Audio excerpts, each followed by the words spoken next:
الحمد لله حمدا كثيرا طيبا مباركا فيه كما يحب ربنا ويرضاه وأشهد أن لا إله إلا الله وحده لا شريك له إقرارا به وتوحيدا وأشهد أن محمدا عبده ورسوله صلى الله عليه وآله وسلم تسليما مزيدا أما بعد. Ma'asyiral muslimin, sidang jamaah salat subuh Masjid Jannatul Iman Kota Makassar yang semoga dirahmati Allah Subhanahu wa taala. Rasulullah sallallahu alaihi wasallam bersabda dalam hadis yang bersumber dari sahabat yang mulia Ali bin Abi Thalib yang diriwayatkan oleh Imam Muslim dalam kitab Sahih Muslim, yang mana Ali radhiyallahu taala anhu mengatakan, haddatsani Rasulullah sallallahu alaihi wasallam bi arba'i kalimatin. Rasulullah sallallahu alaihi wasallam menceritakan kepada saya dengan 4 perkara, 4 kalimat. La'anallahu man dhabaha li ghairillah. Allah Subhanahu wa taala melaknat orang yang menyembelih untuk selain Allah. Wa la'anallahu man la'ana walidayhi. Allah melaknat orang yang melaknat kedua orang tuanya. Wa la'anallahu man awa muhdisan. Allah melaknat orang yang membela atau menolong kemungkaran. Wa la'anallahu man ghayyara manaral ardi. Allah melaknat orang yang merubah-rubah batas tanah. Jemaah sekalian yang semoga dirahmati Allah Subhanahu wa taala, Nabi kita Muhammad sallallahu alaihi wasallam bersabda dalam hadis yang mulia ini, la'anallahu man dhahaba li ghairillah.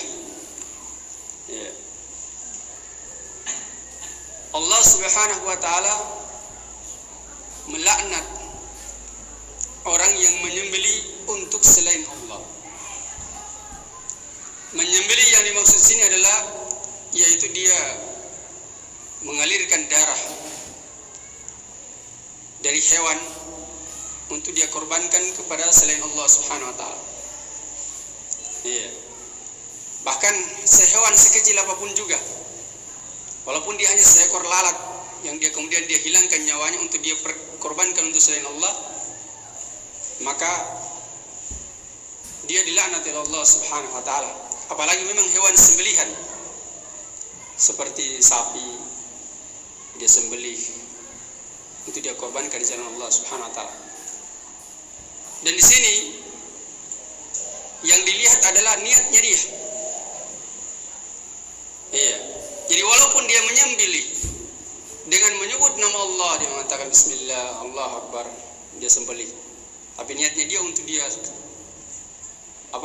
korbankan untuk selain Allah Subhanahu wa taala, maka tetap masuk dalam hadis ini. Apalagi kalau dia tidak menyebut nama Allah Subhanahu wa taala ketika menyembelihnya. Tadi kami katakan bahwasanya walaupun dia hanya mengorbankan seekor lalat, karena nanti akan datang hadisnya, insyaallah, yaitu seseorang itu dia dimasukkan ke dalam surga hanya karena seekor lalat, dan juga seseorang dimasukkan ke dalam neraka disebabkan hanya seekor lalat pula. Yang mana kedua-duanya ini berkurban, yang satu berkurban, yang satu dia masuk surga karena dia tidak mau berkurban untuk selain Allah walaupun hanya dengan seekor lalat. sementara yang satunya dia berkurban untuk selain Allah hanya dengan seekor lalat yang menyebabkan dia masuk neraka. Kemudian jemaah sekalian yang semua dirahmati Allah Subhanahu wa taala, yang kedua dari perkara yang dilaknati oleh Allah Subhanahu wa taala dalam hadis ini adalah man la'ana walidayhi, yaitu orang yang melaknat kedua orang tuanya. Laknat itu kalau dia datangnya dari Allah Subhanahu wa taala, maka itu maknanya al-ibadu min rahmatillah, yaitu dia jauh dari rahmat Allah Subhanahu wa taala. Jauh dari rahmat Allah Subhanahu wa taala berarti dia dimurkai oleh Allah Subhanahu wa taala. Makanya Allah Subhanahu wa taala itu melarang melaknat kaum mukminin. Karena itu berarti menganggap atau menjauhkan rahmat Allah Subhanahu wa taala, menganggap jauh rahmat Allah Subhanahu wa taala terhadap orang-orang yang beriman. Padahal rahmat Allah Subhanahu wa taala itu untuk orang-orang yang beriman. Dan juga Allah Subhanahu wa taala melarang melaknat orang per orang dari kalangan orang-orang kafir. Kalau secara umum tidak mengapa. Seperti kita katakan Yahudi dan Nasara laknatullah alaihi. Tapi kalau misalnya kita per orang, misalkan ada orang kafir yang bernama Charles, misalkan, oh Charles laknatullah alaihi, padahal dia masih hidup, ini tidak boleh. Kenapa demikian? Karena berarti dia sudah pastikan orang tersebut sudah jauh dari rahmat Allah Subhanahu wa taala. Padahal kita tidak tahu akhir hidupnya dia, apakah dia mati di atas Islam atau tidak.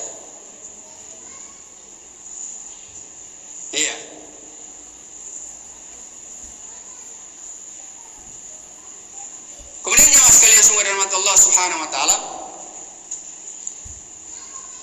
perkara yang ketiga, atau kalau dia itu laknat itu datang dari manusia, maka itu adalah yaitu doa kepada orang tersebut, itu doa untuk dia dilaknati oleh Allah Subhanahu wa taala, dijauhkan dari rahmat Allah Subhanahu wa taala, atau hinaan atau celaan terhadap dirinya. Oleh karena itu perkara yang ketiga disebut dalam hadis ini adalah Allah melaknat orang yang melaknat kedua orang tuanya. Nah, di sini melaknat di sini apa dia mubasyaratan? Secara langsung dia katakan Allah melaknat engkau, misalkan dikatakan sama orang tuanya. Atau tasabbuban, dia mencelah, menghina orang tuanya. Jadi masuk dalam kategori hadis ini. Itu Allah melaknat dia, Allah menjauhkan rahmat Allah Subhanahu wa taala dari dirinya. Karena dia menganggap jauh rahmat Allah Subhanahu wa taala dari orang-orang yang Allah Subhanahu wa taala, dia tidak tahu apa Allah Subhanahu wa taala akan merahmati orang tersebut atau tidak. Kalau seorang itu dia mati di atas Islam, walaupun dia hidup 100 tahun, kemudian 99 tahun dia kafir, di ke 100 tahun dia beriman, kemudian mati, itu Allah rahmati dia. Kemudian jemaah sekalian semua rahmat Allah Subhanahu wa taala, yang keempat adalah Allah melaknat orang-orang yang ketiga, ada kelewatan. Yang ketiga adalah Allah melaknat orang yang awa muhditha, yang membela muhditha. Muhditha kalau dia dibaca muhdasa, dalnya di fathah, itu maknanya adalah mubtadi', ahlul bid'ah. Kalau dibaca muhditha, maknanya dia adalah orang yang fajir, yaitu orang yang pelaku kemungkaran. Ini tidak boleh dibela. Dilaknat oleh Allah Subhanahu wa taala. Perkara yang dilaknat oleh Allah Subhanahu wa taala. Kemudian yang keempat adalah yaitu orang yang merubah-rubah batas tanah. Maksudnya di sini dia merubah batas tanah tersebut untuk mengambil tanah orang lain. Misalkan si A dan si B berbatasan tanah mereka, kemudian salah satu dari mereka ini pindah-pindah patok tanah tersebut. Iya, dia sorong, dia pindahkan, sehingga dia ambil tanah tetangganya, menjadi tanah dia anggap sebagai miliknya, padahal bukan miliknya. Ini perkara dosa besar yang dilaknati oleh Allah Subhanahu wa taala. Dan jamaah sekalian semua rahmatullah Subhanahu wa taala, kalau dosa tersebut diancam dengan laknat Allah, menunjukkan bahwasanya perkara tersebut adalah dosa yang sangat besar. Iya. Kalau dilaknat oleh Allah Subhanahu wa taala. Kemudian jamaah sekalian yang semua dirahmati Allah Subhanahu wa taala, ada beberapa faedah yang bisa dipetik dari hadis yang mulia ini. Yang pertama adalah tahrimu dzabhi li ghairillah, yaitu haramnya menyembelih untuk selain Allah Subhanahu wa taala. Yang kedua yaitu haramnya melaknat kedua orang tua. Iya. Haramnya melaknat kedua orang tua baik secara langsung ataupun yaitu secara menghina. Kemudian faedah yang keempat, haramnya membela kemungkaran. Membela kemungkaran dan juga membela pelakunya. Iya. Itu diharamkan oleh Allah Subhanahu wa taala.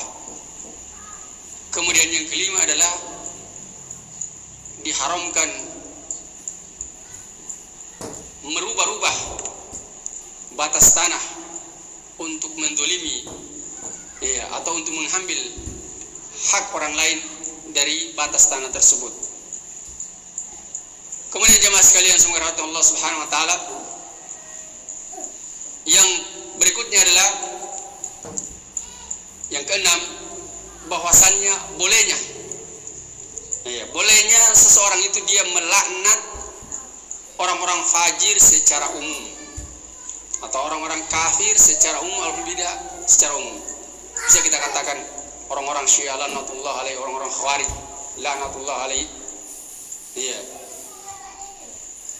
ahlul bid'ah boleh dilaknat berdasarkan hadis ini, tetapi secara umum tidak menyebutkan orang per orang. Kalau mereka sudah meninggal di atas kekafiran, itu tidak mengapa, walaupun orang per orangan. Misalkan orang kafir bernama Charles, dia sudah meninggal, kita katakan Charles laknatullah alaihi, tidak mengapa. Tapi laknat di sini bagi orang-orang fajir, orang-orang fasik yang masih hidup adalah laknat secara umum, tidak menyebutkan orang per orangan. Ya, mungkin ini yang bisa kami sampaikan. Semoga bermanfaat bagi diri kami dan juga jemaah sekalian, dan semoga Allah Subhanahu wa taala senantiasa menuntun kita di atas jalan yang lurus. Amin ya rabbal alamin. Subhanakallah bihamdik, asyhadu an la ilaha illa anta, astaghfiruka wa atubu ilaik. Walhamdulillahirabbil alamin. Assalamualaikum warahmatullahi wabarakatuh.